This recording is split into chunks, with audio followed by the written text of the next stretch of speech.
yeah, who knows? But nonetheless, interesting times in Lakerland. Next topic, we're going to continue with the NBA, but in this episode, we're going to talk about the NBA draft, something I have not talked about as of late, and there's a reason why, because I wanted to take some time to really expand on it in this episode. And the question I have is, do we actually care about this draft? Because, in all honesty, I watch the draft every year. I try to stay up to date as far as, the top 30 consensus players and which guys might be coming out, which guys might be playing well, which guys, might be sleepers and all that shit. But nonetheless, just, bear with me.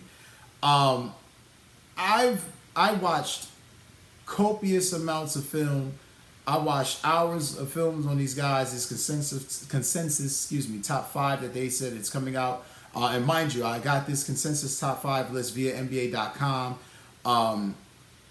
I don't know if this draft is like, one of those Nikola Jokic, Joel Embiid drafts where it's like, hey, we completely fucking whiffed and these guys were found in the second round. They should have been, one guy was a third pick in the first round, Joel Embiid, and the other guy was drafted in the middle of the second round, Jokic. And hey, we just, we whiffed. Who knows? I don't know. We don't know if it's that draft or is it going to be a type of draft where it's like, oh, right, well, a lot of good role players here. A lot of guys that, coming off the bench are playing well. A lot of guys that came in, young spot up three shooters or 3-and-D guys, but nothing really special or really to, hang your hat on.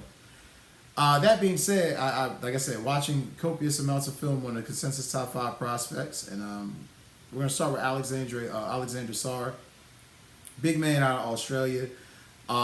And I implore you guys to look up all of these players. I was very tired watching some of the film because some of it is EuroLeague, some of it is just in National Basketball League. So it's like kind of weird because some of it's English, some of it's French, some of it's Yugoslavian, Serbian. So it's a lot of different language barriers. But basketball is basketball at the end of the day. And watching Alexander Sarr, he played for the Australian team. I liked a couple of things about him. What stuck out to me was his length, his size. He plays good defense, decent defense at least. He's definitely a shot blocker. Things that I was concerned on looking at him.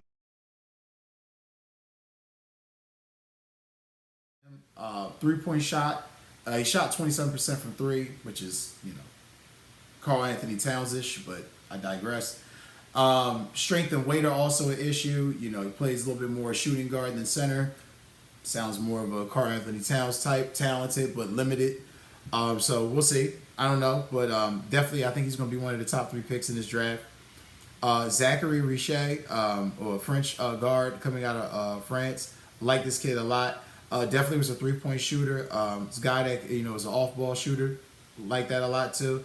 Things that I think definitely were that stuck out that say for lack of better words I was kind of worried about.